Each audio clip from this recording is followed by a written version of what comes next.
Bonjour, c'est Bruno Salomon. Bienvenue dans 100% PSG La Tribune, épisode 37 de votre podcast natif préféré. Alors oui, je sais, certains et certaines nous ont grondé sur les réseaux sociaux car nous n'étions pas là la semaine dernière. Ouais, c'est pas bien, comment je fais, moi sans ma tribune, je vais courir, je suis dans la voiture, etc. Et j'ai pas mon petit moment. Désolé, il fallait un petit peu souffler pour mieux revenir avec la team de 100% PSG, la tribune. Bref, les amis, je ne sais pas pour vous, en tout cas, moi, samedi, après 15 jours sans Paris Saint-Germain, ça faisait bien longtemps que j'avais pas eu ce petit frémissement de heureux de les retrouver, heureux de se dire, c'est reparti, on va les voir jouer, etc. Et puis là, tout d'un coup, tu te dis, non, attends, les 30 minutes que je viens de voir, catastrophe. Ils savent plus jouer comme avant, c'est terminé, on les a perdus, les 2 mois et demi qu'on a vus, on reverra jamais, le Lucho style, etc. Et puis tout d'un coup, ça s'est mis en route et là, tout est reparti. C'était beau, c'était beau. Et là, on se dit, génial, ça va être comme ça jusqu'à la fin de saison. Et très franchement, c'est du pur bonheur. Je vais faire un peu l'enfant gâté, pardon, et gâteau peut-être aussi un petit peu, mais ça c'est vu mon âge. Mais franchement, quel pied de retrouver cette équipe de Luis Enrique qui joue toujours aussi bien. Allez, voilà, ça m'a fait du bien de le dire. En voiture, les amis, ou peut-être en course à pied, je ne sais pas. Nous, on redémarre l'émission 100% PSG. C'est maintenant. 100% PSG, la tribune.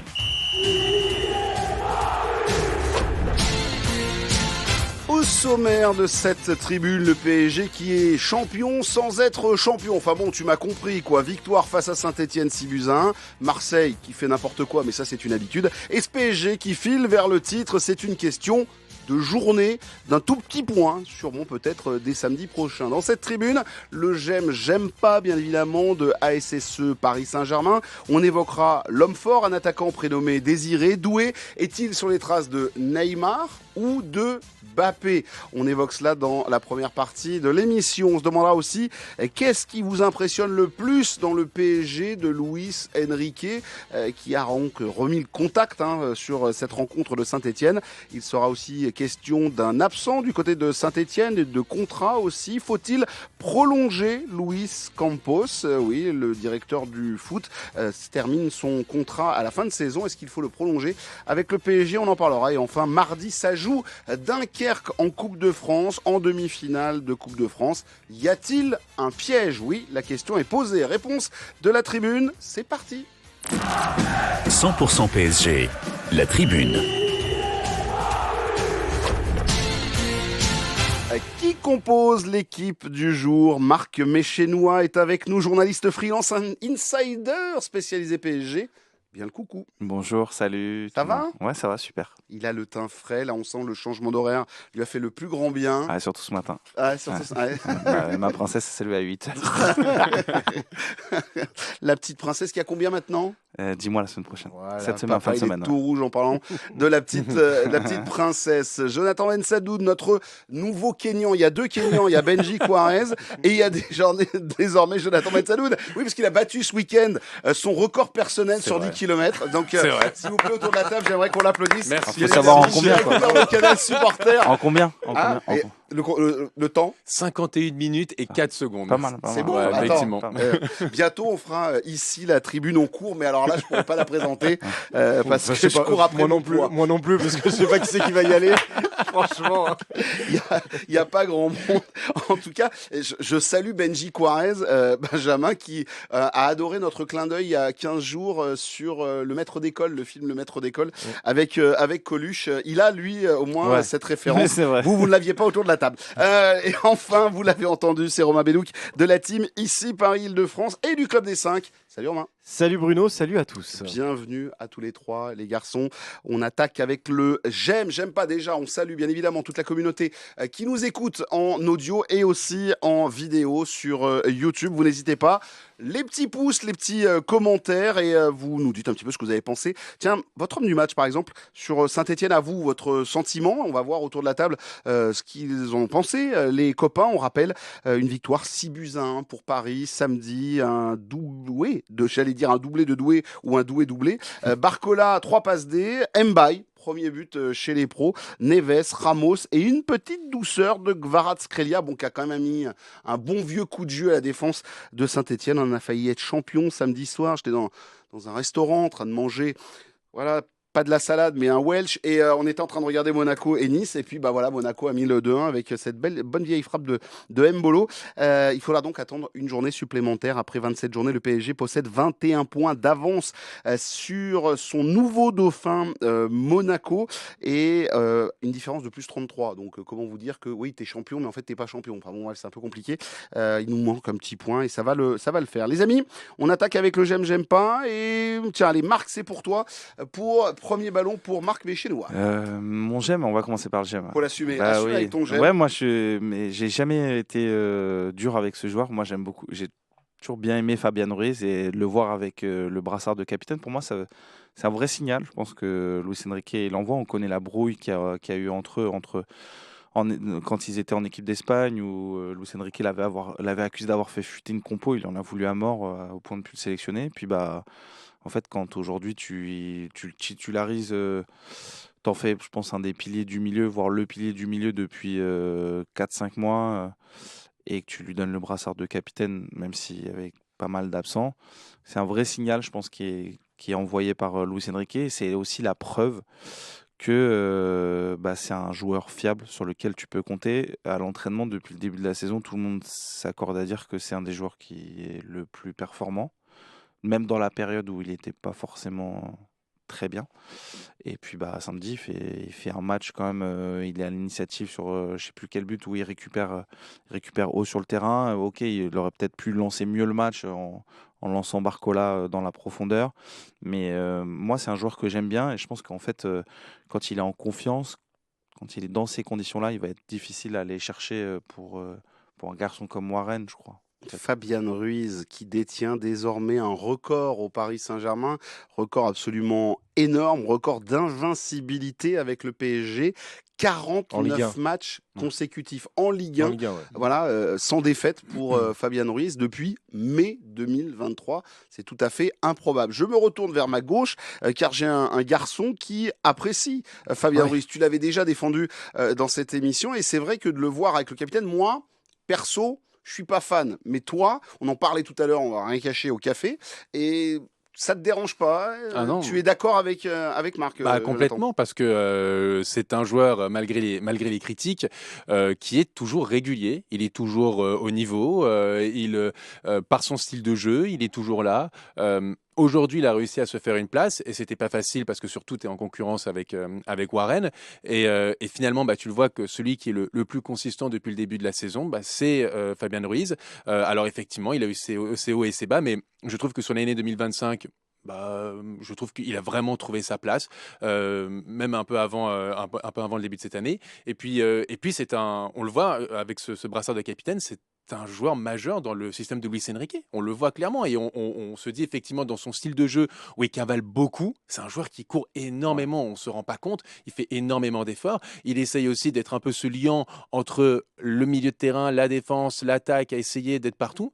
Moi, je trouve qu'honnêtement, Fabian Ruiz, plus le temps passe, plus il gagne sa place de titulaire. Alors, sans être un crack mondial, on ne parle pas de Jude Bellingham ou autre. Mais on parle du meilleur joueur de l'Euro. Bien sûr, en fait.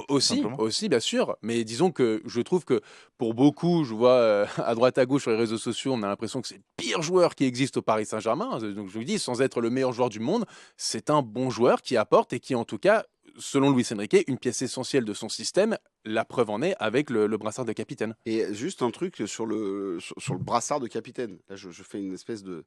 Il faut des gens avec du charisme, il faut des gens avec du leadership. J'ai pas l'impression que sur le terrain, il aboie pas quand ça prend la tasse à 30 minutes, pendant 30 minutes. J'ai pas l'impression d'avoir un gars... Il va colmater sportivement, ça, je viens pas dire le contraire. Capitaine par l'exemple, en fait.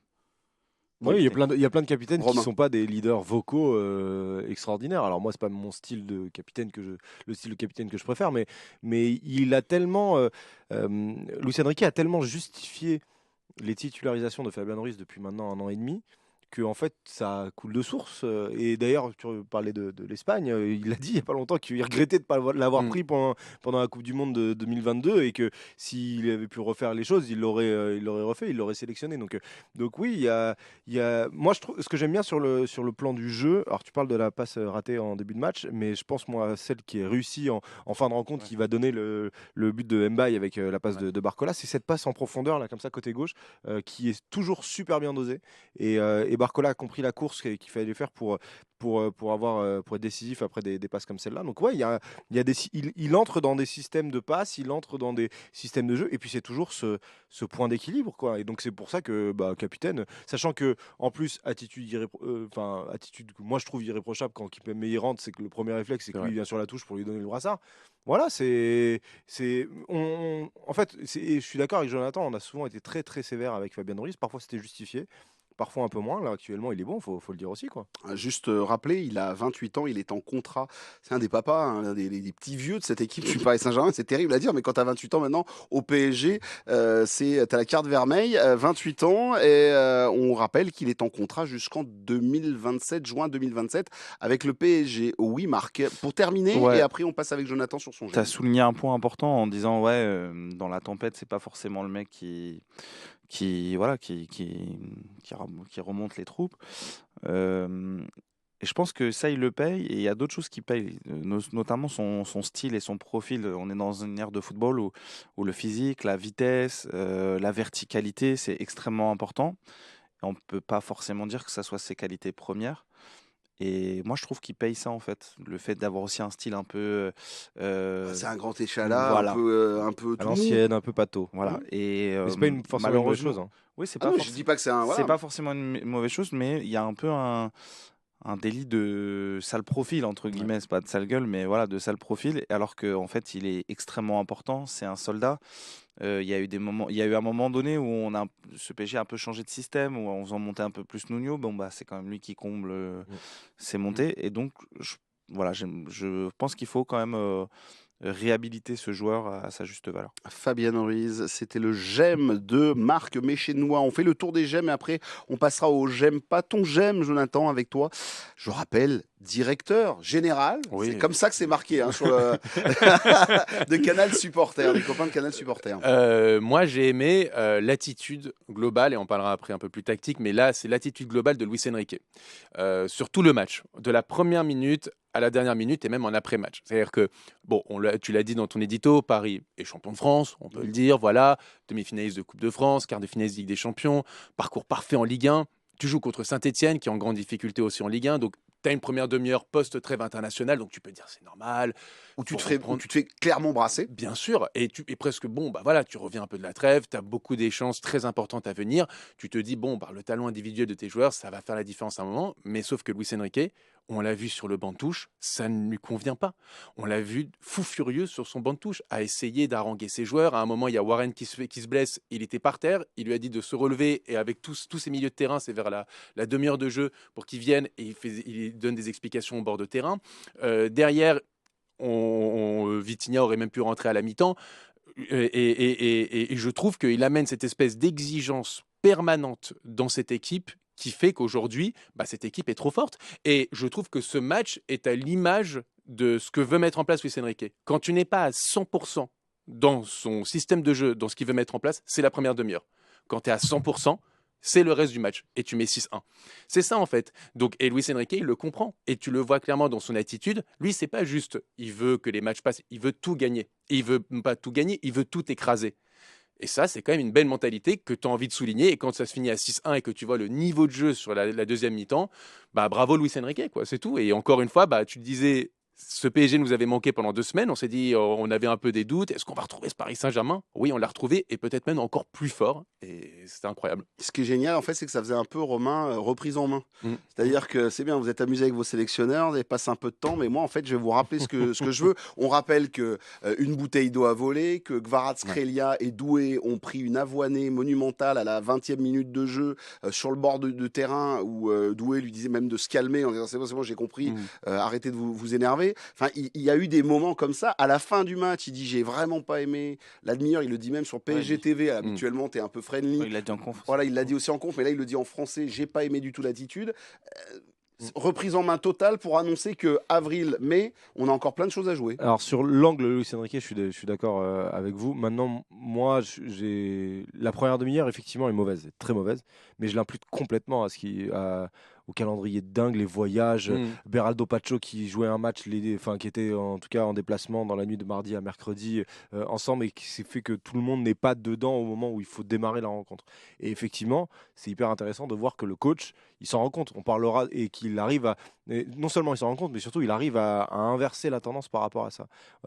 Moi, ce que j'ai adoré, c'est l'image, et on parlera de Désiré Doué tout à l'heure, mais l'image de Désiré Doué qui est à terre à la dernière minute, et Luis Enrique qui dit non, les soigneurs n'y allez pas, toi lève-toi. L'arbitre dit faites venir les soignants, tu vois l'autre, non, c'est bon. Dés, lève-toi. Ça, je trouve ça génial.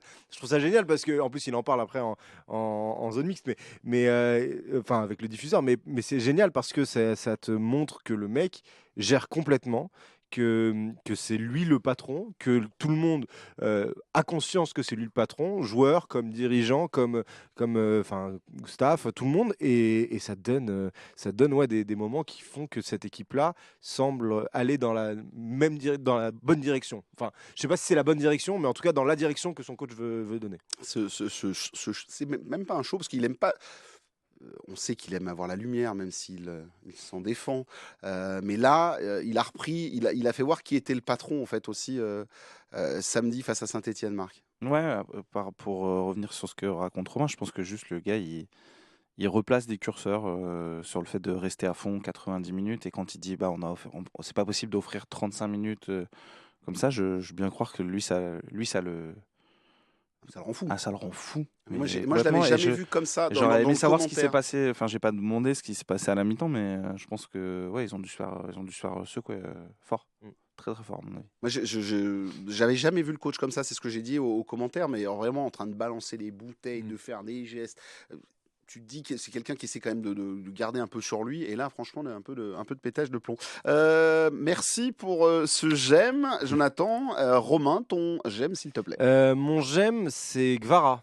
J'aime l'incorporation de Guevara. Alors, c'est pas son plus grand match, mais en fait, match après match, mi-temps après mi-temps, j'ai l'impression de voir un joueur qui comprend de plus en plus ce qu'est le collectif, mais en même temps ne perd pas sa propre identité. Il y a un aspect percussion, il y a un aspect danger, imprévisibilité dans ce que fait Guevara, qui est hyper intéressant quand c'est mélangé à ce collectif et à ce lien entre équipes entre joueurs qui peut y avoir dans l'équipe. Et en fait, j'ai l'impression qu'à chaque fois que Guevara touche le ballon, il peut se passer un truc. Et donc c'est une sensation où je me dis, si je suis un adversaire, qui est hyper difficile à gérer. En plus, si tu rajoutes un Dembélé qui est un peu de ce style-là, un Désiré Doué dont on parlera qui est un peu de ce style-là également, et Guevara, il arrive je trouve que mine de rien, on minimise la difficulté que c'est pour un joueur qui arrive en janvier, quand une équipe tourne à plein régime, de s'incorporer et d'arriver à comprendre les systèmes et en même temps pas perdre le joueur qu'il est. Pas perdre sa manière d'être et sa manière de faire. Donc je trouve ça hyper intéressant. Les buts qu'il met, que ce soit celui contre Monaco ou celui contre Saint-Etienne, c'est des buts à la Guevara, avec des feintes, et puis une finition qui peut être clinique. Il a réussi à s'adapter. On nous avait dit quand il est arrivé, c'est dommage Guevara parce que c'est juste un ailier gauche. Bah non, en fait non. Il va jouer à droite, il va jouer parfois dans l'axe. Il a appris bien sûr, il va jouer à gauche quand il a l'opportunité. C'est hyper intéressant et surtout, ça me donne envie de voir la suite. J'ai envie de voir ce que ça va donner Guevara dans un mois, avec 5-6 matchs encore en plus, avec le Paris Saint-Germain, savoir où il en sera et comment il sera important dans ce PSG-là. Juste vous. Alors, merci. Et puis on va donner la parole à Jonathan. Je vous invite juste à aller sur les réseaux sociaux et de chercher Kvaratskhelia Disney. et vous tapez. Parce qu'il a du style, notre Géorgien, quand il va voir Mickey, avec David Hatchvili, qui est un ami très proche, le Stéphanois. Il est même le parrain du fils de l'attaquant stéphanois. Et donc, tous les deux posent en photo sur un petit moment qu'ils ont passé ensemble à Disney. Et ils portent une casquette plutôt des... Pardon. Voilà. Non, mais tu sais quoi? C'est là où tu vois que le mec, c'est un footballeur. Enfin, dans sa tête, c'est un footballeur à l'ancienne. Tu vois, il pense qu'il y a ça, il s'en fout. Tu te rappelles pas de Michel Platini quand tu le vois en photo dans les années 80 où il y avait des caleçons Mickey ou machin, etc. T'es là, mais comment il pouvait? Mais parce qu'ils s'en foutent en fait. Parce qu'ils pensent juste au ballon. Sur ce propos d'un Gvara qui s'incorpore de mieux en mieux dans ce collectif, dans cette équipe, tu rejoins Romain? Moi, je suis 100% d'accord avec ce que dit Romain et je suis d'autant plus en accord avec lui sur sa fin de propos. Moi, franchement. Avant, non, pas trop. Non, parce que moi, c'était ça mon propos, c'est de dire juste, j'ai tellement hâte de voir Kvaratskhelia la saison prochaine. En fait, c'est ça presque que je me dis, parce que là, il vient seulement d'arriver, il arrive en hiver, il arrive effectivement dans un collectif bien huilé, il n'a pas eu de prépa, en tout cas avec le PSG, il a été blessé aussi pendant un mois avec le Napoli. Donc, mais je me dis, juste 6 mois de plus avec Luis Enrique dans cette équipe, Kvaratskhelia, je pense que ça va être vraiment quelqu'un la saison prochaine et j'ai vraiment hâte de voir. Et tu as été à Liverpool aussi, Bruno, donc on est bien placé pour le savoir. À Liverpool, ils en avaient plein la bouche de Kvaratskhelia. Avant le match retour et après le match retour, ils en avaient plein la bouche. Même dans les journaux britanniques, je crois que c'est dans le Mirror, il y a eu un truc où il le comparait. C'était le George Best géorgien. Le Georgian Best. Ouais, voilà. C'était le titre. Exactement. Et il y avait une page entière sur lui pour raconter toutes ses qualités, tout ce qu'il peut apporter, etc. Et c'est vrai que quand tu le vois sur le terrain, il y a cette espèce de fraîcheur. Il est imprévisible au possible. Il est capable de sortir des dribbles sortis de nulle part, de frapper comme ça. Enfin, il marque quand même un super but contre Liverpool à un mollet près. Et le retour même, tu as le Gravenberch qui l'effleure et sinon il met une minace qui passe juste au-dessus de la lucarne. Enfin, moi, j'ai vraiment hâte de voir Kvara la saison prochaine, limite. Enfin, même d'ici la fin de la saison, mais encore plus la saison prochaine, quoi. En tout cas, Kvaratskhelia qui a marqué son deuxième but avec le Paris Saint-Germain du côté de Saint-Etienne. Et ces buts ils ont un truc en plus. C'est ça il y a un truc. Et là, il est allé en plus, il se l'a amené. Tu souris à la fin. Ah bah oui, t'es là. Ouais, tu trouves que c'est génial. Juste un mot très rapide avec toi, Marc, sur un joueur lors de ce match de Saint-Etienne. Vous ne me l'avez pas donné, mais je vais quand même y aller. Sur le triple passeur décisif, Bradley Barcola, garçon qui a pris la décision. Il pourra pas être meilleur buteur du championnat, mais il va aller chercher très tranquillement la place de meilleur passeur, puisque on a un garçon qui désormais offre des cadeaux et fait des passes. Moi, ce dernier but pour le petit Mbaye, il peut y aller, Bradley. Ouais. Je pense qu'il peut. Pour João Neves aussi, il peut le faire lui-même et il préfère donner le ballon en retrait. Ouais, alors qu'il est les deux fois, il est dans sa position favorite. C'est ça. Pied droit, il peut ouvrir. Mais en fait, moi, je pense que. Alors, je sais pas si c'est dû au fait qu'en ce moment, il est moins en réussite face au but. Faut pas se mentir, il a moins d'efficacité. Mais du coup, est-ce qu'en trouvant des passes, tu regagnes pas en efficacité, en confiance, en statistiques aussi, et tu ne donnes pas aussi plus de consistance à tes performances et aux yeux de ton entraîneur dans un groupe où il y a énormément de concurrence avec un Désiré Doué qui est en train de tout casser. C'est pas aussi le meilleur moyen de rappeler que tu dois faire partie ou tu fais partie des indispensables. Je pense que c'est aussi ça, sa manière de voir les choses. Après, je suis pas sûr que ça soit un gars qui calcule l'idée d'aller chercher le titre de meilleur passeur de Ligue 1. Je suis pas du tout le genre de gars qui regarde ce genre de statistiques. En tout cas, juste rappeler qu'il est le premier à passer la barre du double-double. Voilà, plus de 10 buts et plus de 10 passes décisives. Oui, Jonathan. J'avais une stat justement, je vous avais dit avant l'émission. En 2025, Barcola, c'est 19 matchs joués, donc 15 titularisations, et c'est 8 buts et 14 passes décisives. C'est le deuxième joueur le plus décisif de l'équipe derrière Ousmane Dembélé. On n'en parle pas beaucoup, mais Barcola, quand même, à chacun des matchs quasiment, il fait le taf, quoi. Effectivement, sur plus de 2 mois et demi, oui. Très con, moi je pense juste, en fait, voilà, c'est comme pour Fabien Ruiz. Lui, il paye un truc sur le fait que peut-être on ne voit pas cette consistance, mais c'est que dans les gros matchs, que ce soit avec l'équipe de France ou contre Liverpool, je trouve qu'en termes d'épaisseur par rapport aux autres, il a un peu en dedans. Enfin, on sent qu'il a peut-être pas encore la même épaisseur ou il va gagner en épaisseur et qu'il a vraiment encore cette marge de progression sur les très gros rendez-vous. Sur le match face à la Croatie, je suis désolé, mais il est un sacré détonateur sur la première mi-temps. Ouais, mais il y a des il moments fait- où il on fait les- le, il fait on les le voit mouvements. moins. Et puis dans cette première mi-temps, en fait, qui est pas si, comment dire, ouais, à part son occasion qui rate. Et c'est Mhm. ça aussi, je dis, manque d'épaisseur, c'est gagner dans l'efficacité, dans ces rencontres importantes. Allez, on passe au J'aime pas, on fait le petit tour de table assez rapidement, car derrière, il y a pas mal de débats et de sujets à consulter et à voir. Ton J'aime pas, Romain, s'il te plaît. Moi, j'ai dit que c'était un léger j'aime pas, hein. Alors, c'est un petit j'aime parce pas, que, donc. parce que là encore, je pardonne un petit peu la première demi-heure à l'aspect post-trêve international. Du coup, mon j'aime pas va vers ceux qui n'étaient pas en trêve internationale. Je pense que justement, dans les moments comme ça, Tu penses à qui, hein, Safonov et Lucas Hernandez, c'est les deux seuls joueurs qui ne sont pas partis en trêve. sélection? Donc, en sélection. Enfin, si, il y avait Tenas, mais il était blessé. Et il y a Lucas Beraldo, mais finalement, Lucas Beraldo, il est parti après le premier match. Je trouve que dans les matchs comme ça, justement, ceux qui ne sont pas en trêve internationale et qui ont l'opportunité de jouer dans le match de retour, ils doivent instaurer cette identité et cette envie. Et pour des raisons un peu diverses, Safonov, je ne l'ai pas trouvé bon sur le but. Je trouve qu'il peut un peu la sortir. Ça va être une différence d'interprétation parce que autour de la table, il y en a qui ne sont pas d'accord avec moi. Mais je trouve que ouais, il est un peu limite. Son jeu au pied a été. Voilà.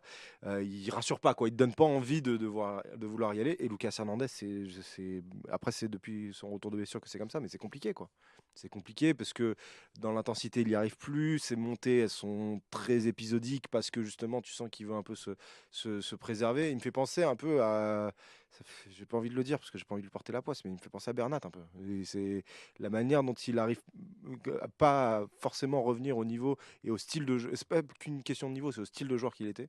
Alors dans des registres complètement différents, parce que Bernat c'était plus vers l'offensif, lui c'est plus dans l'impact, etc. Je trouve que c'est un peu dérangeant, quoi. Et c'est pas, ils font pas les pires matchs de leur carrière, hein, les deux. Hein, c'est pas. Oui, t'as dit que c'était un petit. Oui, mais c'est bon, léger. quand même C'est léger. petit, mais bam, Mais un non, petit coup d'épaule quand même. mais je trouve que c'est important justement que les peu de joueurs qui n'ont pas de trêve internationale et qui n'ont pas la fatigue, les voyages, les décalages horaires, les trucs dans ce genre-là, qui ont été au campus pendant 15 jours.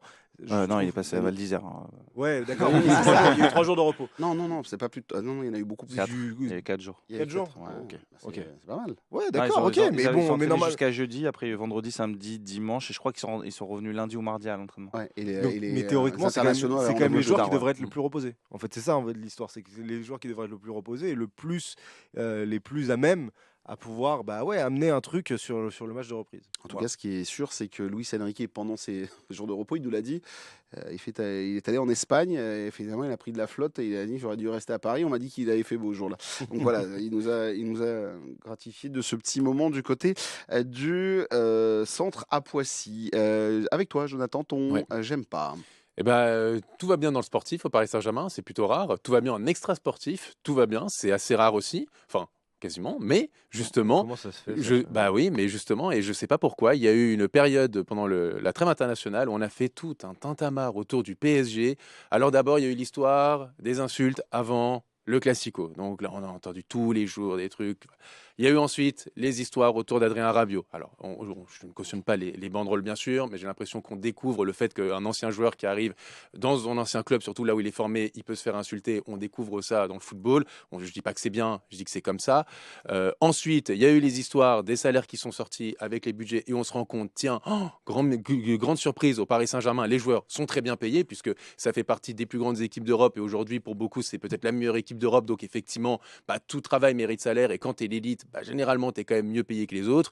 Waouh, quelle grande surprise. Et alors là, je ne sais pas pourquoi, il y a eu une sorte de stupéfaction, comme quoi au Paris Saint-Germain, les joueurs sont très bien payés. C'est quand même dingue, ça. C'est vraiment dans un club comme le PSG, des joueurs sont très bien payés. C'est fou, ça. Et qu'on a essayé de comparer par rapport aux autres budgets de la Ligue 1. Alors, en plus de ça, on a eu aussi le sempiternel débat c'est à cause du budget, le fait que Marseille ait perdu contre Paris. Donc, j'imagine que c'est aussi à cause du budget s'ils ont perdu contre Auxerre. Là, hier, contre Reims, etc. Donc, bon, ce genre de débat, j'avoue, un peu stérile, où je me dis, en fait, tout va bien au Paris Saint-Germain, donc il faut quand même essayer de trouver peut-être un truc où aussi on peut essayer de redire, honnêtement, c'est bien de temps en temps de couper sur certains réseaux sociaux, certains médias ou autres, et profiter, c'est tout là, quand tout va bien, il faut le dire, et là, tout va bien. Marc, a levé la main. Ouais. J'aime pas, j'ai pas aimé son j'aime pas. J'ai Eh pas ben aimé son vas-y, j'aime je pas. t'en prie. Bon, d'abord, je pense que ce qui est, oui, que des joueurs des anciens joueurs se fassent insulter dans leur ancien stade, c'est monnaie courante, mais c'est pas pour autant que c'est tolérable. La deuxième chose, c'est que bon, bah, il y a quand même la famille, on peut laisser de côté aussi même si au-delà d'être sa mère, Madame Véronique Rabiot représente et participe à la gestion de carrière d'Adrien Rabiot, je pense qu'on pouvait s'éviter ça, surtout on pouvait s'éviter de mettre le père d'Adrien Rabiot, qu'on rappelle qu'il y a eu un AVC à la fin des années On l'a 2000 et qui est expliqué mort lors d'un de syndrome la de dernière Logdin. tribune. Enfin, qui a été victime d'un syndrome de Logdin et qui est mort en 2019. Ça, c'est la première chose. Donc ça, on pouvait s'éviter. Puis après, il y a les banderoles. Les banderoles, elles sont contrôlées par le club. Donc ça veut dire qu'aussi le club, je pense qu'il était au courant de ce qui allait sortir. Mais après, j'entends. Voilà, ça, c'est la première chose. Paris va passer en commission, on le rappelle. À tous les coups, on va fêter le titre sans une tribune. Moi, je vois la tribune fermée. Pas le titre. Ouais, oui, oui. Non, Angers, mais tu penses, déjà Ah oui, oui, bien sûr. Alors là, je vais te dire, Aussi vite Ah oui, oui, ça passe le 2. Ça passe le 2, ils vont être sanctionnés derrière. Alors là, au PSG, même eux, ils pensent que ça va leur tomber comme ça. Donc, je te le dis. Et je suis d'accord. Par contre, la Madone, elle n'était pas obligée de faire tous les plateaux télé pendant 3 semaines là, et nous, Il nous- fallait et nous expliquer- mettre la tête. Désolé, mais bon, Il en fallait fait, expliquer qu'elle est pas puissante. en fait, Donc c'était. Non, mais c'est vrai. moi, je suis d'accord avec toi parce que moi, j'ai une réaction un peu bizarre la dernière fois quand on a posé la question de sa Oui, mais réaction. ça nous est tombé dessus. J'ai dit, ouais, mais ça va alimenter le truc. En effet, elle aurait pu juste porter plainte et faire un plateau et puis ou une C'est ce qu'elle accord. avait fait, Voilà. c'est-à-dire qu'elle a accepté de te parler à France Info, à la Radio France, au Ouais. service des sports, Mm. et après tu pouvais t'arrêter là. Donc ça, Après derrière, le tuyau voilà. est parti. Voilà. Après, sur les salaires, je rappelle quand même que c'était un spécial salaire sur la Ligue 1 et non pas uniquement qui est sorti dans le PSG. Non, mais j'ai l'impression que Et non pas uniquement sur le Paris Saint-Germain. Et c'est pas une attaque en règle envers le PSG que d'en sortir les salaires. c'est pas Je le voudrais travail quand de même l'équipe. souligner un C'est point pas le travail parce de l'équipe que je remets mais en cause. il y a un C'est truc- derrière tout ce qu'on a pu en dire. C'est plutôt ça en fait. Il y a Les un truc- conséquences c'est l'analyse qui en Voilà, est c'est faite. Ouais, l'analyse moi, j'ai pas derrière. vu que ça avait Ah, fait si, quand même, milliers. beaucoup. Oui, et puis c'est logique. Par contre, ce qui est intéressant quand même, et ce qui est intéressant dans le point du journal L'équipe, c'est que le Paris Saint-Germain a une politique salariale presque démesurée. Enfin, faut le dire pour certains joueurs démesurée. Par rapport à la Ligue Je 1. peux même vous dire que le salaire annuel qui était donné pour Ibrahim Mbaye, il en manque un peu. D'accord. Voilà. Donc, il y avait un comparatif avec les équipes européennes. Liverpool, qui est quand même leader de Première Ligue, le championnat le plus puissant du monde, financièrement, il ne donne pas les mêmes salaires que le Paris Saint-Germain. Alors oui, tu dois peut-être attirer mais quand tu donnes, il y a des joueurs sur les 2-3 dernières années, Skriniar, tu as donné 10 millions d'euros net par an. C'est quand même, il y a certains joueurs que tu surpayes. Et voilà, je suis désolé, mais il faut, c'est pas que le PSG paye trop ses joueurs, il y a des joueurs qui sont surpayés et c'est pas une attaque en règle envers le PSG. Il faut arrêter de percevoir la moindre remarque, le moindre surlignage sur le PSG comme une attaque. Il y a toute la Ligue 1 qui était concernée. Jonathan. Alors moi, je dis, moi c'est pas l'article de l'équipe en soi. L'équipe fait son travail. Après Et tout, ils le font chaque année et ils le depuis font chaque année. plusieurs années, Exactement. je crois. Ça Moi, fait c'est quasiment Mathis 12 ans. Hein. Moi, voilà, c'est plutôt les réactions qu'il y a pu avoir derrière. Et effectivement, être surpris à chaque fois que le Paris Saint-Germain puisse payer ou surpayer des joueurs. Alors, il y a aussi, on compare par rapport à Liverpool, mais fiscalement, c'est pas pareil parce que là, c'est du brut. Et on voit que fiscalement, en France et en Angleterre, t'es imposé d'une autre manière. Donc, c'est pour ça que tu surpayes. Aussi, tu le dis, Liverpool, c'est la Première Ligue. C'est plus attirant que la Ligue 1. Donc, effectivement, pour certains joueurs, il faut surpayer. Donc, quand tu prends tout ça en cause, effectivement, tu peux te dire que voilà le pourquoi du comment que certains joueurs soient surpayés. Après, quand tu parles d'un Skriniar surpayé, oui, évidemment. Et ça, je suis d'accord avec toi. Il y a des erreurs. Et pas que. Il y a eu des erreurs. Et juste sur les salaires, Procureur Bédouk veut parler. tu parles des différences fiscales qu'il peut y avoir avec l'étranger. Il y a aussi en France, puisque si tu prends ce classement-là et que tu vois qu'un mec comme Golovin est 29e, si tu fais le même classement en net, comme il n'y a pas de différence pour les étrangers à Monaco entre le brut et le net, Golovin passe top 10, tu vois. Ouais, voilà. Donc tu as des trucs comme ça où il y a des différences. Et juste sur l'aspect critique du Paris Saint-Germain par rapport à ça, il faut se rappeler qu'on est dans une saison où, en début de saison, toute la France du foot pensait qu'elle allait nous taper.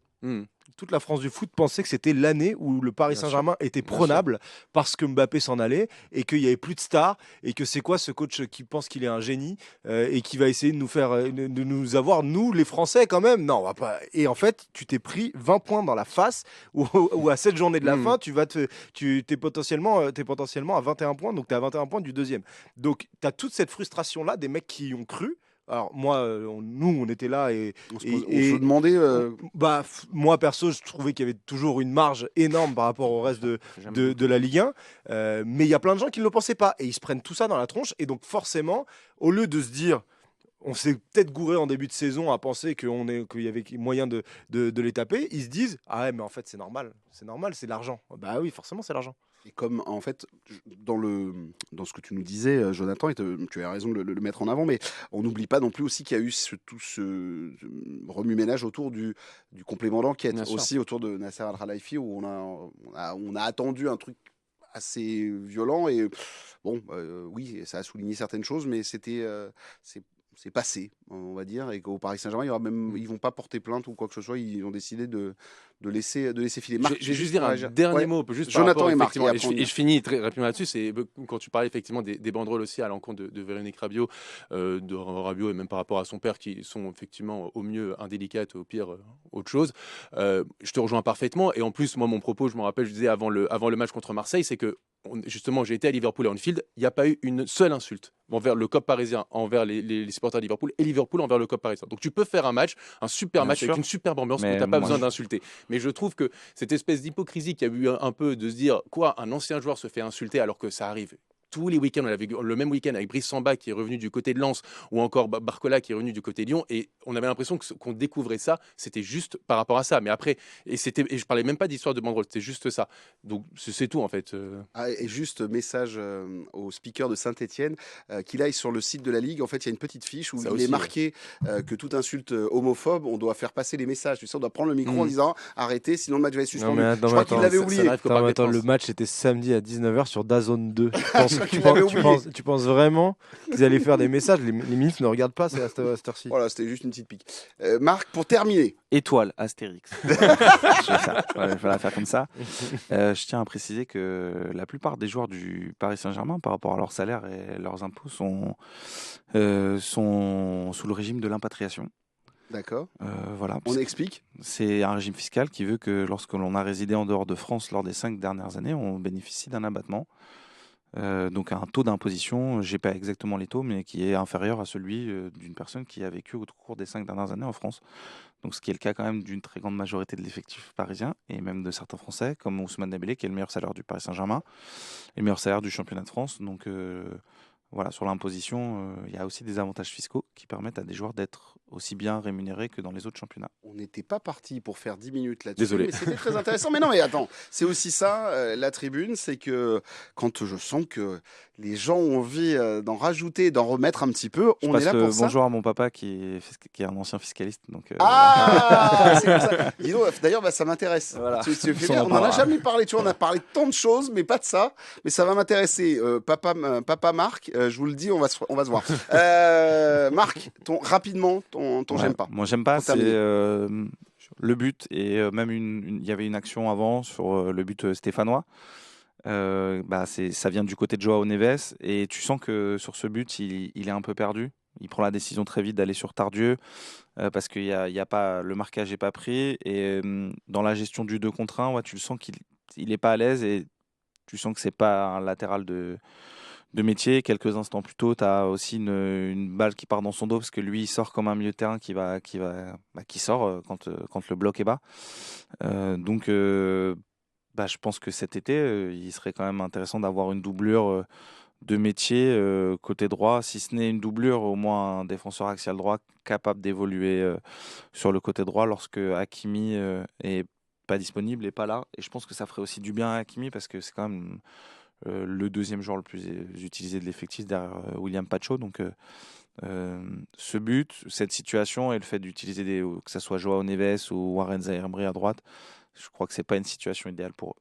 Effectivement, même s'ils ont. Ça fait qu'un an et demi qu'on dit ça. Ouais, mais en plus, Seulement. ils ont du talent, ils ont ce qu'il faut, effectivement, ils sont disciplinés, donc ils essaient, mais Et ils n'ont pas tout le temps le. Je voudrais Marc. faire un parallèle par rapport à la saison dernière où on voyait quand même beaucoup plus cette polyvalence des joueurs, où tu avais des Carlos Soler qui avaient évolué à 7 postes, Warren il avait évolué des deux côtés, il y avait plusieurs joueurs qui avaient découvert des postes qui n'étaient pas les leurs. Cette année, il n'y a que ce poste-là. Donc c'est quand même que finalement, on a décidé de remettre les joueurs dans des zones et à des postes qui leur correspondent un peu plus. Alors oui, Ousmane Dembélé dans l'axe, on ne l'avait pas vu trop venir. Devant, ça permute, mais il n'y a que ce poste-là. Et Warren, ça lui est arrivé, je crois, à Lille cette saison d'être latéral droit et que ça vienne aussi de son côté le danger et des buts.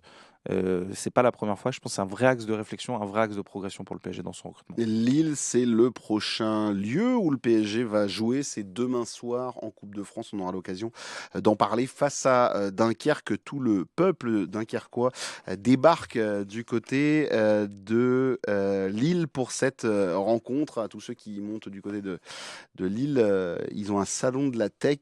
Il n'y a pas un hôtel, non, véridique, il n'y a pas un hôtel dispo sur plus de 20 km à la ronde. Improbable. Donc, avec mon Marc, on va faire notre petit aller-retour dans la journée. Je conduirai pas cette fois-ci. Après le match, vous voulez Après rentrer le match, qu'est-ce que tu je veux l'avais déjà fait. Ouais, mais c'est voilà, on n'a pas le choix. Je conduirai pas, Bruno. C'est vrai. La dernière fois qu'on est rentré du Nord, j'ai pris 2 points. Donc... C'est vrai. Il a un peu Fangio. Il a la pédale facile. Hein. Vous avez pas le régulateur? Le régulateur, c'est bien. Ouais, non, il faisait un peu noir, je l'ai pas vu, puis d'un coup, il y a eu un éclair dans la nuit. Photo. J'étais à 110.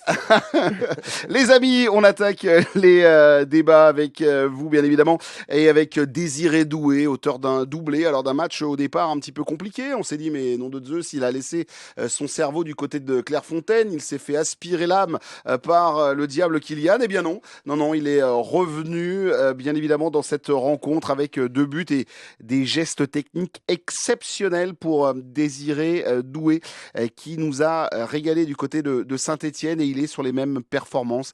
Finalement, notre jeune attaquant venu de Rennes, Doué sur les traces de Neymar ou de Mbappé.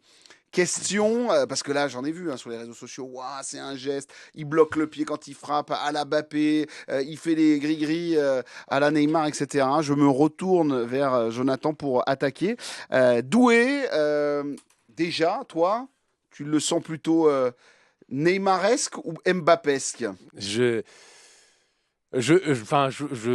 Alors, mais malheureusement, j'ai pu un peu contribuer, mais j'essaye de mettre petit à petit un peu la pédale de frein. J'ai envie de dire, il a que 19 ans. Calmons-nous. Il est frais, il est international, c'est vrai. Son penalty, sa célébration à la Cole Palmer, ses buts magnifiques. Encore, les 2 buts sont très beaux. Hein. On retient le deuxième, mais le premier aussi est très beau, effectivement, un peu à la Mbappé. Mais j'ai envie de dire, laissons calmement grandir. Oui, mais j'ai fait un débat quand même. Je sais. J'ai fait un débat. Je dirais que, allez, il me fait un peu penser, bien sûr, à Neymar. Il le dit, il assume clairement, c'est son inspiration.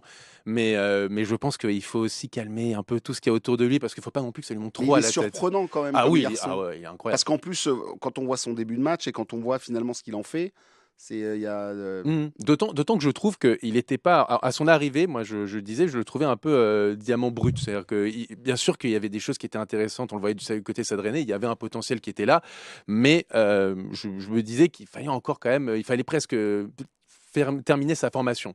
Là, je trouve que depuis 2-3 mois, là, il explose, et je trouve qu'il y a une forme de personnalité aussi qui se dégage chez ce garçon. On l'a vu même, surtout en Ligue des Champions, en Anfield, son entrée aussi qui a bluffé tout le monde, au point qu'il a gagné 200 000 abonnés sur Instagram dans la soirée après le match. Donc voilà, c'est dire à quel point il a bluffé. Mais moi, voilà, si on devait choisir quelqu'un, c'est vraiment Neymar. Mais j'ai envie de dire, calme autour de Désiré Doué, laissons-le grandir tranquillement, quoi. Il faut se calmer autour de Désiré Doué.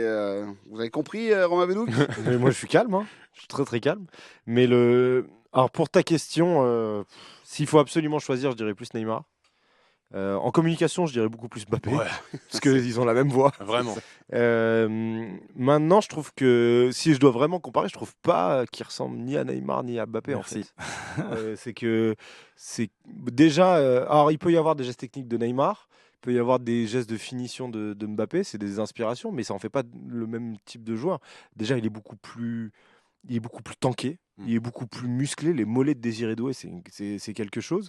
Euh, je le trouve déjà beaucoup plus polyvalent que les deux à cet âge-là. C'est-à-dire que Neymar était extraordinaire dans un registre très spécifique au même âge, à 19 ans, je parle. Hein. Il était lié, il n'était même pas encore numéro 10 à ce moment-là, il était vraiment un pur ailier dans la percussion et dans l'élimination. Alors que Désiré Doué te montre déjà qu'il peut être brillant par la passe, qu'il peut être brillant au milieu de terrain, dans l'axe, parfois à droite, parfois à gauche. Et puis, je trouve pas que ça soit un. Enfin, il a moins l'accélération de Mbappé, donc ça lui ressemble pas non plus. Donc, vraiment, je trouve. Enfin, je comprends l'idée qu'on veuille l'assimiler un peu aux deux parce qu'il y a des inspirations des deux dedans, jusque dans les célébrations, où il y a des inspirations pour les deux. Mais je trouve que c'est un joueur qui est complètement différent. Donc j'essaye, ça fait plusieurs semaines que j'essaie de me dire à qui il me fait penser. Et ils ont joué un peu à ça, à ce jeu-là chez DAZN quand ils ont commenté le match où il y a Papus qui disait qu'il ressemblait plus à Stéphane Dalmat. Il y a eu du Clarence Seedorf qui est passé par là. Je suis assez d'accord.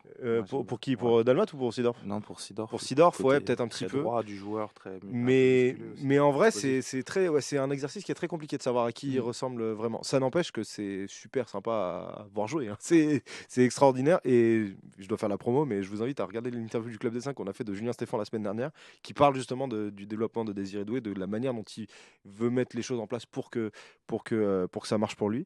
Et c'est assez intéressant de voir que c'est une forme de programmation à la Mbappé, mais que c'est quelque chose de différent de ce qu'il a fait. Marc, tu dodelinais de la tête pour être en étant d'accord avec ce qu'a dit, Ouais. Bon. dit Romain sur Désiré Doué. Toi non plus? Ni l'un ni l'autre. Ouais. D'accord. Ni l'un ni l'autre. Évidemment, il y a des inspirations, c'est sûr. Et il y a toujours cette envie de comparer à des repères. Mais si tu prends Neymar, son arrivée au PSG, on va comparer ce qui est comparable. Mais c'est quand même un joueur qui est, je pense, techniquement, c'est ce qui se fait de mieux au monde. C'est le meilleur joueur du monde, en fait. Après, Désiré Doué, c'est un joueur que je pense qui est beaucoup plus. Tu as parlé de ses capacités physiques, beaucoup plus tanké, beaucoup plus vertical, beaucoup plus robuste dans le duel. Beaucoup plus polyvalent aussi. Après, sur la qualité de passe, je pense que Neymar, tu vois, sur la qualité de passe, la qualité technique, c'est un joueur qui est autrement plus. C'est une autre planète pour moi, en fait. Enfin, je pense qu'il faut comparer avec ce qui est comparable. Et puis, tu sens quand même que Désiré Doué, c'est un joueur qui a une marge de progression. Après, il y a, tu parlais de qui est câblé comme Mbappé, c'est aussi une gestion familiale. Il y a un papa qui est très très proche, très très rigoureux aussi, qui est là pour remettre les pendules à l'heure du côté de Désiré Doué et de Guéla Doué, qui est son frère et qui joue à Strasbourg. Donc peut-être sur ce mode de fonctionnement, on peut peut-être faire un parallèle, mais pour moi, c'est pas les mêmes joueurs en fait. C'est pas du tout les mêmes joueurs. Le planning du papa et de la famille le week-end, ça doit être quelque chose. Alors, je vais voir le fils à Strasbourg, puis après l'autre du côté du Paris Saint-Germain. Sur sa marge de progression, Jonathan, pour toi, qu'est-ce qu'il doit encore améliorer? Parce que tu nous dis, prenons le temps, d'accord, très bien. Alors, si on prend le temps, c'est qu'on se dit qu'il y a encore des choses à améliorer, il y a des steps à passer.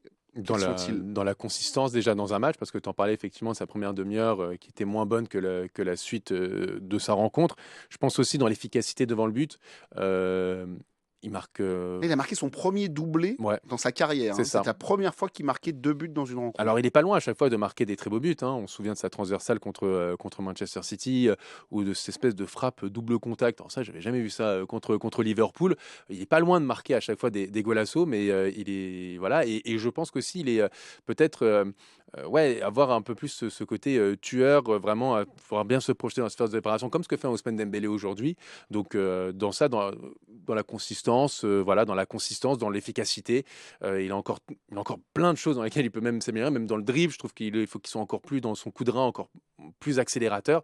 Mais déjà à 19 ans, ce qu'il montre, c'est spectaculaire, quoi. Romain. Et ce qui est fort, c'est que pour arriver à ce potentiel-là, il y a une gestion de la part de Luis Enrique qui, moi, je trouve brillante parce que tu sens que plus que des rôles qu'il peut lui donner sur le terrain, tu sens qu'il a je parlais tout à l'heure du fait qu'il lui dise de se lever, mais tu sens qu'il y a vraiment une manière de le gérer assez spécifique, de le cadrer.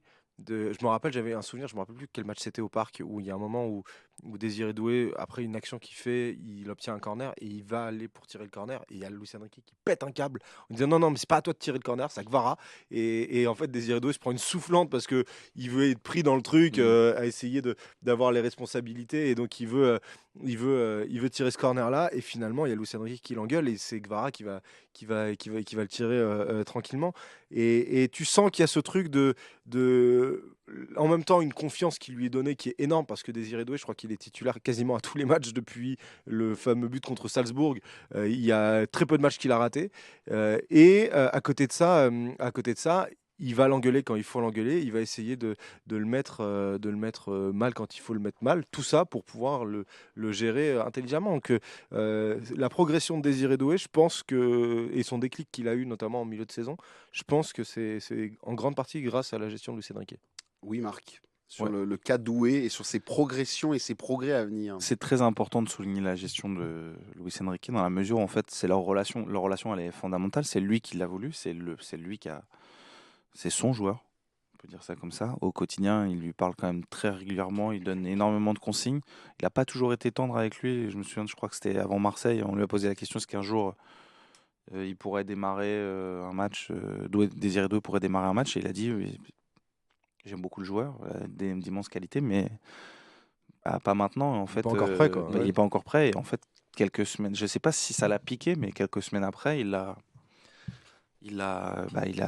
quand même pris de l'épaisseur très très rapidement après cette sortie.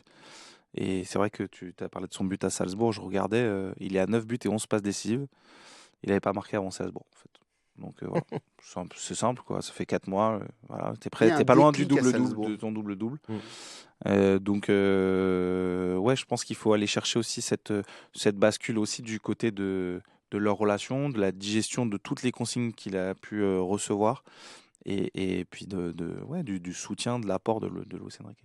En tout cas, Désiré Doué, l'un des hommes clés désormais de ce Paris Saint-Germain, de ce PSG, version 2025, on va dire. Hein, c'est ça la grosse cuvée de Luis Enrique avec son Paris Saint-Germain. Et Désiré Doué est l'un des hommes importants. Quand je lance le truc, mon Marco, c'est vas-y, oui. Il y a un truc dont on n'a pas parlé et que j'ai vu, et j'ai même pas vu sur les réseaux sociaux, mais pendant le match, avant la séance de tir au péno à Liverpool, quand il est réuni, il arrive et dit « Moi, je veux tirer ».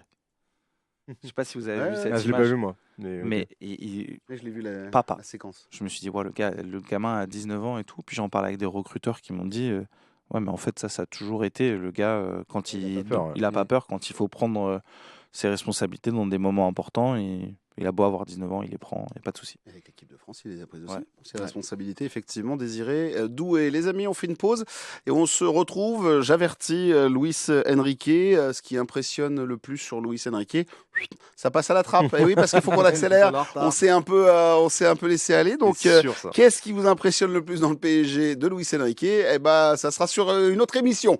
Mais là, on va parler de Luis Campos dans quelques instants et de Dunkerque qui arrive dans les minutes à venir. À tout de suite.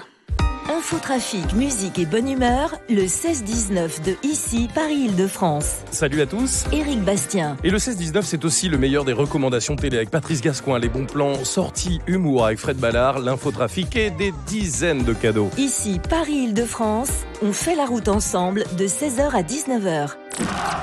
100% PSG, la tribune. Romain Bédouc, Marc Méchénois et Jonathan Bensaloun sont avec nous pour cette tribune 100% PSG. N'hésitez pas à nous dire déjà ce que vous pensez de. Est-ce qu'on a fait une bonne reprise, un petit peu comme le Paris Saint-Germain face à Saint-Etienne ? Est-ce que vous trouvez ça un peu poussif ? Est-ce que ça vous convient, bien évidemment ? On a raté notre première demi-heure. Est-ce qu'on a raté la première demi-heure ? Il va falloir accélérer. C'est même pas la première demi-heure. Dis donc, ça fait déjà 1 heure qu'on est en train de tenir le crachoir. Et attends, c'est comme ça dans la tribune, dans votre podcast préféré. Les amis, on va parler d'un absent. Un absent, et on dit bien souvent, les absents ont toujours tort, et quand il y a absence, on peut se poser des questions. Le conseiller sportif du Paris Saint-Germain, Luis Campos, n'était pas du déplacement à Saint-Etienne. Alors, je vais vous l'avouer, avant que les articles du Parisien et de l'équipe ne sortent, j'étais dans le couloir dans le couloir à Geoffroy Guichard en train de discuter avec Zoumana Camara. On était en train de tchatcher, toujours quelqu'un que j'ai apprécié. Et je voyais les joueurs sortir qui venaient de checker Papus et tout. Puis je me dis, mais c'est marrant. On a vu sortir tout le monde, sauf Luis Campos. Il y avait un truc, je voyais tout le monde défiler, ils allaient prendre l'avion, et lui est bien souvent bien sûr dans la caravane PSG. Je me suis dit, mais. Et là, tout d'un coup, 10 minutes ou un quart d'heure plus tard, bim, ça tombe. Et cette absence, donc, intrigue, ou en tout cas, on se pose la question, c'est une rareté de ne pas voir le directeur, le conseiller sportif, le directeur du foot du Paris Saint-Germain ne pas être du déplacement. On rappelle qu'il est en fin de contrat, en juin prochain, et il se dit que comme les négociations n'avancent pas assez vite, eh ben, il a tenu à vouloir faire un peu comprendre qu'il n'était pas content. Je vais me retourner, si vous me le permettez, les amis, vers notre insider à nous, notre Marc Méchénois national. Marc, déjà, par rapport à Luis Campos, quels sont les échos qu'il y a autour, peut-être, de cette possible prolongation ou pas? Et après, j'aurai la question à vous de poser. Faut-il le prolonger, Luis Campos, ou faut-il passer à autre chose? C'est un mystère un peu cette situation. Parce que, en fait, en septembre, c'était pas que c'était acté, mais c'est que en fait, toutes les planètes, elles étaient alignées pour qu'il prolonge, parce que lui avait envie de prolonger, parce que le club et les hautes sphères du club, au-delà de Nasser Al-Khelaifi, avaient envie de le prolonger, parce qu'il y avait le sentiment que le trio, qui est un trio quand même avec un ego certain et un besoin de pouvoir encore plus certain, fonctionnait bien, avec chacun son précaré. La raison pour laquelle ça tarde à se mettre en place, franchement, j'ai pas. Ça parle de différents financiers, d'une volonté de prolonger à des conditions très supérieures à celles qu'il a actuellement. Mais j'ai pas eu de certitude. D'autres parlent d'autres raisons.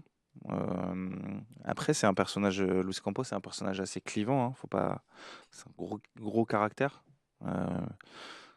Faut pas, ouais, c'est un gros caractère. En interne, c'est le patron en fait. On se soumet à sa parole, à sa volonté.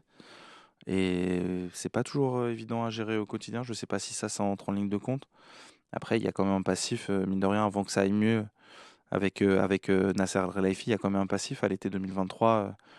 Nasser Al-Khelaifi a quand même dit à Luis Campos, est-ce que tu travailles pour le club ou est-ce que tu travailles pour les Mbappé, lorsque Kylian Mbappé était mis à l'écart. Et à ce moment-là, j'avais écrit que l'avenir de Luis Campos était très très incertain, et lui-même le confiait que après le mercato ça allait se terminer. Puis au final, tout est rentré dans l'ordre. Donc je sais pas, est-ce qu'il y a encore ces griefs-là qui existent? Je pense pas. Aujourd'hui, en septembre, c'était acté que le duo Luis Enrique, Luis Campos allait prolonger de 2 ans, sauf qu'il y en a qu'un qui a prolongé et pas l'autre. Jonathan, je me retourne vers toi et après je reviendrai vers toi, Marc, bien évidemment, pour te poser la question. Mais faut-il prolonger Luis Campos, le directeur du foot, conseiller sportif? C'est vrai qu'il y a toujours un flou aussi autour de son emploi, le nom de l'emploi directement. Moi, je pense que dans mon truc, mais non, mais c'était tout à fait compréhensible. Mais en fait, le projet sportif, il se tourne autour de Luis Enrique. On va pas se mentir. Aujourd'hui, on le voit depuis l'arrivée de Luis Enrique. Quand Luis Enrique demande un joueur ou demande quelque chose, il l'a. Et force est de constater que lorsque Luis Enrique demande un joueur, quand il demande Bradley Barcola, on voit ce que ça donne. Quand il demande Désiré Doué, on voit ce que ça donne. Tu disais même toi-même, Bruno, c'est lui qui avait demandé Pacho, on voit ce que ça donne, etc. Donc on voit que j'ai l'impression qu'il y a eu même dans le cycle Luis Campos, c'est qu'il y a eu un avant Luis Enrique où il y a eu beaucoup de joueurs qui sont arrivés, alors avec des salaires, des bons comme des moins bons choix, avec des gros salaires. Tu en parlais tout à l'heure, Marc, avec quelqu'un comme Skriniar, même Asensio, je comprends pas trop. Et depuis qu'il y a Luis Enrique, il y a des choix qui sont plus cohérents, dans une politique sportive qui est plus cohérente, et des joueurs qui, à chaque fois, ont réussi à faire leur place, à faire leur trou dans l'effectif. Et on voit encore le dernier récemment cité par Romain avec Kvaratskhelia. Donc, moi, si tout le projet sportif tourne autour de Luis Enrique et on voit qu'il fait de l'excellent travail, si Luis Enrique demande à travailler avec Luis Campos parce que pour lui, c'est la meilleure des manières de travailler, donc d'avoir la meilleure équipe, alors j'écoute mon entraîneur et je lui donne ce qu'il veut. Voilà mon propos. Maintenant, si c'est juste pour prolonger Luis Campos par rapport à Luis Campos, juste par rapport à son travail pur, je suis un peu plus hésitant. Moi, c'est vraiment en fonction de Luis Enrique, quoi. Marc veut réagir un tout petit peu et après je vais voir Romain. Ouais, moi je voulais réagir à la méthode que les deux ont en fait de travailler et qui est importante. En fait, les joueurs dont tu parles, Pacho, c'est des joueurs que Luis Enrique l'a scouté. Je pense qu'il ne faut pas minimiser le travail de Luis Campos. J'ai dit Luis Enrique avant, je crois. Ouais. Luis C'est le problème d'avoir trop de Luis, tu vois, c'est un vrai problème. Il y en avait déjà beaucoup avant. On avait beaucoup d'Enrique aussi avant. C'est vrai. Et par exemple, pour beaucoup plus flou. Pour Pacho, cet été, c'est la cellule de recrutement qui observe le joueur. Après, il y a une discussion sur le profil entre Luis Enrique et Luis Campos. Luis Campos propose en fonction des profils demandés, des caractéristiques demandées par l'entraîneur, des noms. Le coach observe, le coach tranche, une hiérarchie, une liste avec une hiérarchie. Et premier rendez-vous, c'est Luis Campos qui fait une visioconférence avec Pacho. Et puis ensuite, il y a une deuxième visioconférence, c'est Pacho et Luis Enrique.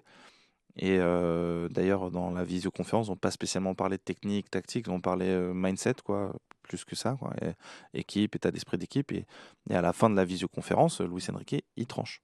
Voilà, c'est comme ça que ça se passe. Donc c'est en gros, les deux se mettent d'accord sur un profil. Ouais. Luis Campos propose le profil. Luis Enrique. Non, Luis Campos observe. Et ça c'est le travail pour trouver le profil qui a été Luis Enrique donné. présente une liste de joueurs qui correspondent aux demandes du coach. Non, Luis Campos propose. Luis Campos, ouais, pardon. ouais. Ouais, je suis désolé. Je vais les appeler par leur nom de famille. Ce sera plus Campos propose une liste de joueurs. Chacun donne son ordre de préférence aussi. C'est important. Et en fait, il voit s'ils sont raccords. Il y avait un excellent papier d'Adrien Chantegret là-dessus l'année dernière autour de l'exemple de Lucas Beraldo. Et en fait, après, il tranche et une fois qu'ils sont raccords, là, il y a les ils entament les démarches. Et le go final, c'est Luis Enrique. Voilà, le go final, sur Pacho, c'était arrivé sur le dernier, l'entretien visio avec Luis Enrique. Extrêmement intéressant, Voilà. effectivement, de voir un petit peu comment ça fonctionne, bien Donc, évidemment. ça fonctionne, il y a une méthode, ça fonctionne bien de ce point de vue-là, ça fonctionne bien. Ah, ils ont mis 1 an pour se sentir, j'ai envie de dire, Oui. et ça a déclenché, enfin, ça s'est mis en route. Je sais pas, en fait, c'est juste que tu parlais de Bradley Barcola. Bradley Barcola, en fait, c'est les premiers contacts, c'est avant l'arrivée de Luis Enrique, c'est fin juin. Donc, il y avait des joueurs, en fait, quand il arrive, Luis Enrique, il n'arrive pas en disant hey, c'est moi le papa. Si je dis qu'un joueur il vient, il vient. Si je dis qu'un joueur il vient pas, c'est pour ça qu'il y a des joueurs qui sont là, qui arrivent, Manu Ugarte, qui sont pas le profil, Milan Skriniar, sont pas les profils type de Luis Enrique, mais comme il est pas, il vient d'arriver. Ils sont même dealés avant que Luis Enrique. Ouais, il y a comme il vient 8 d'arriver joueurs qui arrivent avant l'arrivée de Luis Enrique. Tout a été officialisé en même temps, mais mais c'était dealé avant. Ouais. C'est ça. Enfin, entre l'officialisation et le moment où il est là, ça se fait quasiment début juin en fait. On a parlé de Nagelsmann, mais c'était vraiment je crois que c'était un peu de la flûte, quoi. Et que c'était fait très très en amont de sa présentation, au moins 3 semaines avant sa présentation. Et juste pour dire, voilà, il n'a pas non plus foutu le bazar. Il les a mis au début. Ugarte, il a joué. C'était quand même une des sensations Ugarte, du mois de septembre, octobre. On est bien, là. On se dit ah waouh. Et puis en fait, on se rend compte peu à peu que par rapport à ce qui est en train de se dessiner collectivement, il y a des joueurs qui ne rentrent pas dans l'équation Luis Enrique par leur profil technique, et c'est des recrues que Luis Campos avait initié et fait venir. Romain, faut-il prolonger Luis Campos? Est-ce qu'il faut continuer l'aventure avec lui au vu du mode de fonctionnement et que, sur le côté, on vient de l'entendre, ça se passe plutôt bien quand même avec lui et Luis Enrique? Avant de parler de son cas personnel, il y a un truc qu'on sous-estime trop et dont on parle pas assez, je pense. C'est qu'on est le 31 mars, 1er avril, et il n'y a pas de directeur sportif qui est en train de bosser sur l'été prochain, là. C'est ça qu'on est en train de... Moi, la semaine dernière, il y avait des rumeurs d'un accord quasi total entre Trent Alexander-Arnold et le Real Madrid. C'est à ce moment-là, c'est maintenant que tu travailles sur ton été prochain. C'est pas le 1er juin, quand le mercato se démarre Il travaille. Il travaille. Bon, il travaille même s'il est en fin de contrat. Il travaille, bien sûr. Ok. Son souhait, c'est de prolonger.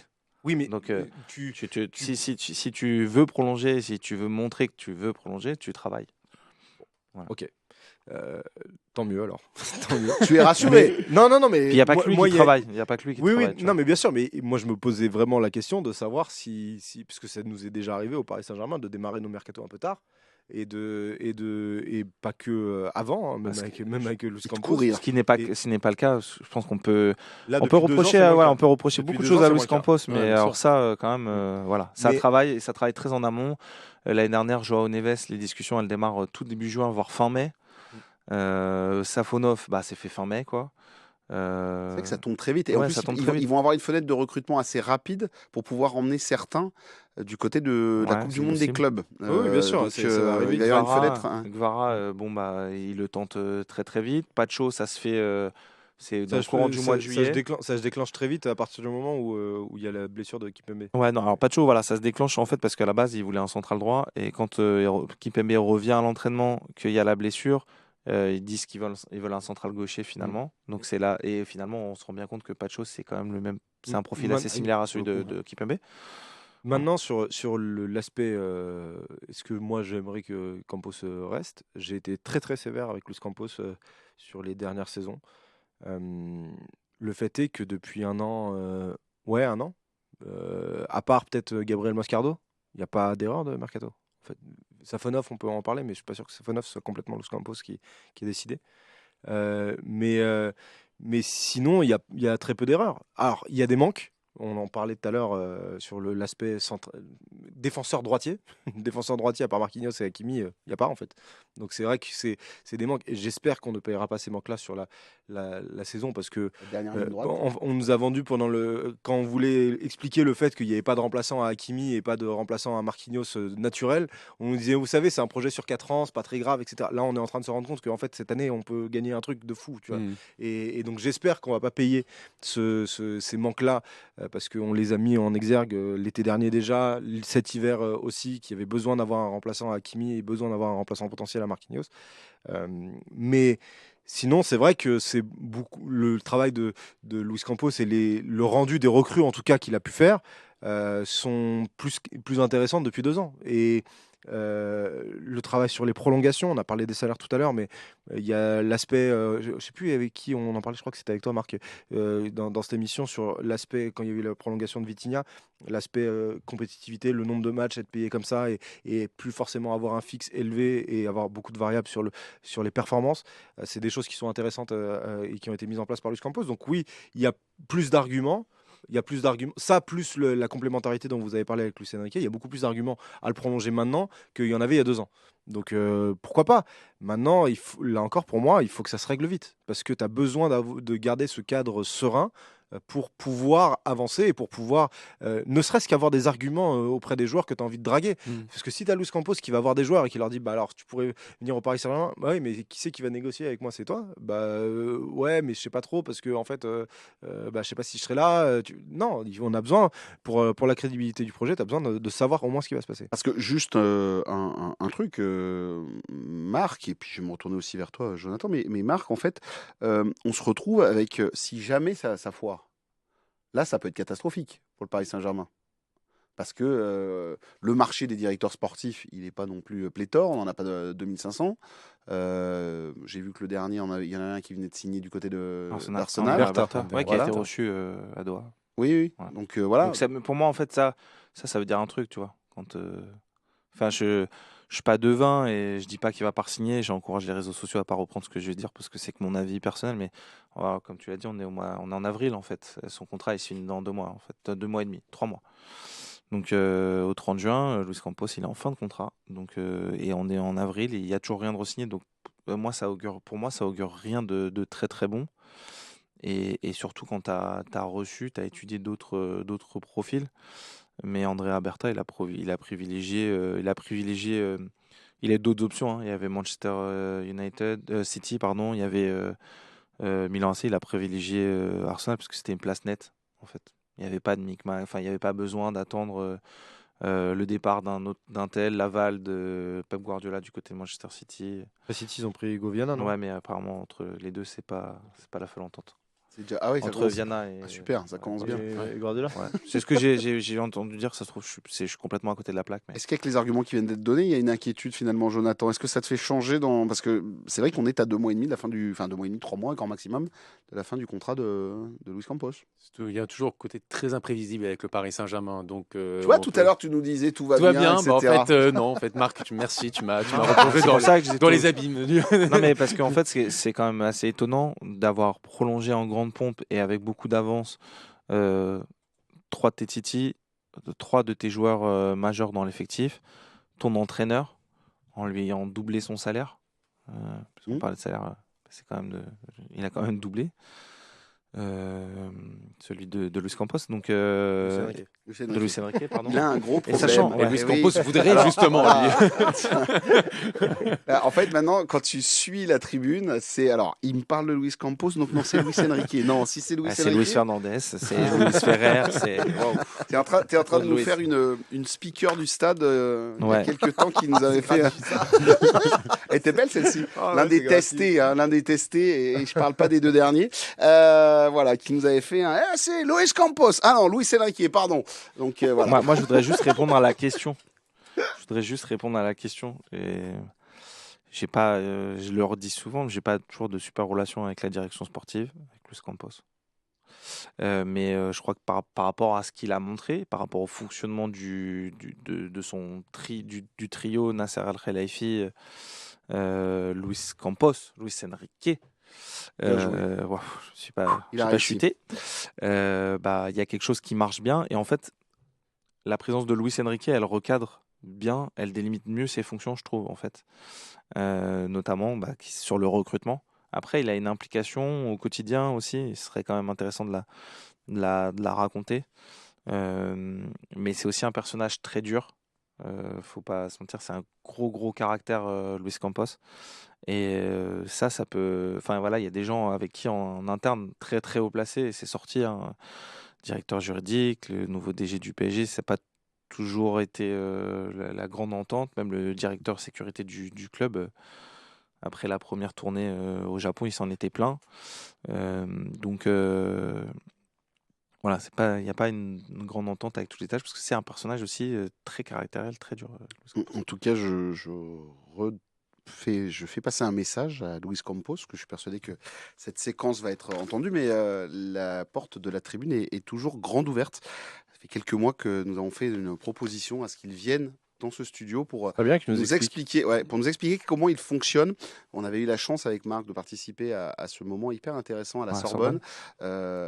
Luis Campos qui expliquait aux étudiants et on était là dans le public et on en avait discuté à ce moment-là avec lui en lui disant mais venez nous faire la même proposition dans un podcast et vous nous expliquez comment vous travaillez et le micro est toujours ouvert.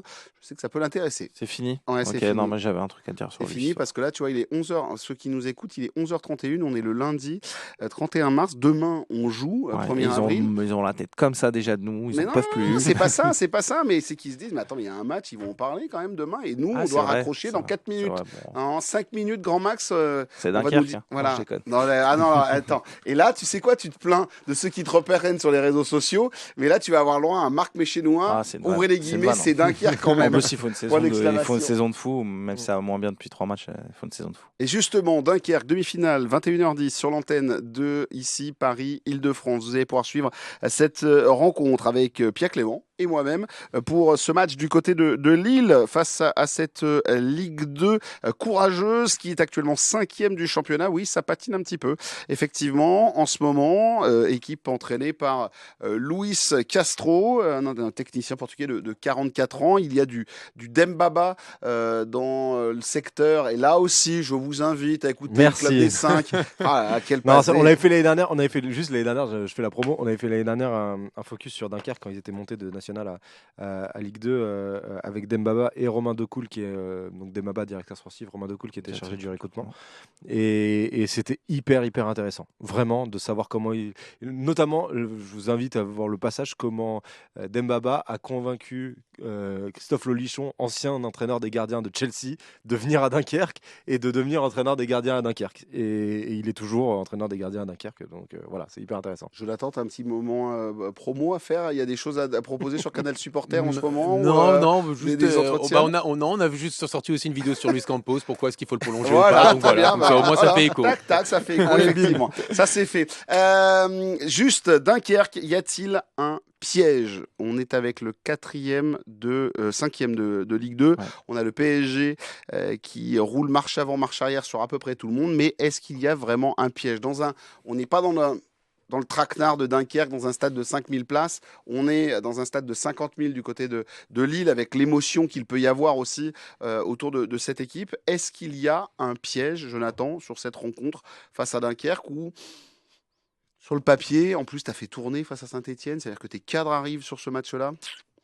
Tu le vois comment? Je me dis que Dunkerque a quand même surpris pas mal d'équipes de Ligue 1 depuis le début de ce parcours Dont Lille. dont Lille et Brest aussi.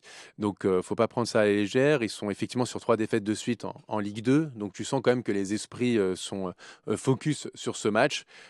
Pour beaucoup, c'est un match très important, même si c'est vrai que tomber sur le Paris Saint-Germain, je pense que pour eux, ils auraient aimé tomber sur les deux autres adversaires. Mais un match, surtout une demi-finale de Coupe de France, c'est jamais à prendre à la légère. Donc moi, je pense que Luis Enrique est complètement dans cet état d'esprit-là, se dire vraiment à être à 200% pour ce match, parce que c'est une demi-finale et tu es donc à un pas de la finale et du Stade de France. Il a gardé en plus ses joueurs. En plus, clairement. Ouais, effectivement. Romain, toi de ton côté, est-ce qu'il y a un piège au final? Il y a un piège si tu prends pas le match sérieusement. Mais si tu prends le match sérieusement, il n'y a pas de piège. Mais c'est comme pour tout avec le Paris Saint-Germain. Le Exactement. Paris Saint-Germain on dit Dunkerque, mais c'est pas la même chose que pour les équipes de Ligue 1. Si tu prends pas ce match sérieusement, tu peux te faire surprendre par une équipe qui est cohérente en face. Bah, regarde même contre Espali. Donc, Et ça ouais, avait voilà. été très compliqué. Ils n'avaient pas pris ce match sérieusement et c'était débloqué dans les dernières minutes, quoi. Donc attention, quoi. Voilà, ça va dépendre de ce que veut faire le PSG. Mais si le PSG veut accélérer, Dunkerque, ils n'ont pas les armes. Mais ça n'empêche que Dunkerque fait une super saison et une super équipe de Ligue 2. Mais en face, tu as juste une équipe qui décide ou non d'actionner le truc. Et si elle décide de l'actionner, tu peux rien faire contre. Donc, Petite déclaration de Luis Enrique. Alors, je ne l'ai pas comme ça en tête parfaitement, mais lors du match face à Saint-Etienne, juste avant le match, pour une fois, il a parlé au diffuseur et il a dit, le journaliste lui dit, mais vous faites tourner? Et il fait, oui, parce que le match le plus important, il faut savoir voir les priorités, et le match le plus important, il est dans quelques jours. Donc en fait, ça t'annonce déjà que le match de Dunkerque est plus couperet que le match de Saint-Etienne. Voilà. Ouais, puis tu as déjà gagné le championnat. Voilà. Oui, non, mais c'est intéressant. Lui, il te dit, C'est- je suis déjà champion. Donc, Sauf que c'est une équipe de Ligue 2. Mais c'est ce qu'il disait l'année dernière quand il fait sortir Kylian Mbappé à Monaco. Il disait on est déjà champion. Enfin, en interne, ils savaient qu'ils étaient déjà champions. Donc oui, là, ils savent qu'ils. Est-ce qu'il y a pour toi un piège? Non.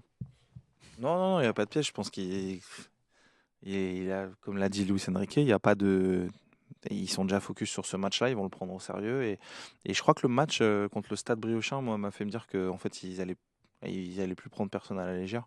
Quand tu gagnes 7-0 et que tu mènes 5-0 ou je sais plus combien à la mi-temps, et qu'en fait tu te décides que tu n'encaisseras pas de but, que tu ne relâcheras rien jusqu'à la dernière minute, c'est que tu as le bon état d'esprit. Et je pense qu'ils vont continuer avec cet état d'esprit. Et après, je pense qu'il y a des joueurs dans cette équipe qui connaissent un petit peu ce qui se passe en face. Alors oui, on rappelle, parce Ouais. que Luis Castro, Luis entraîneur Castro, portugais, C'est effectivement. l'entraîneur de Benfica B.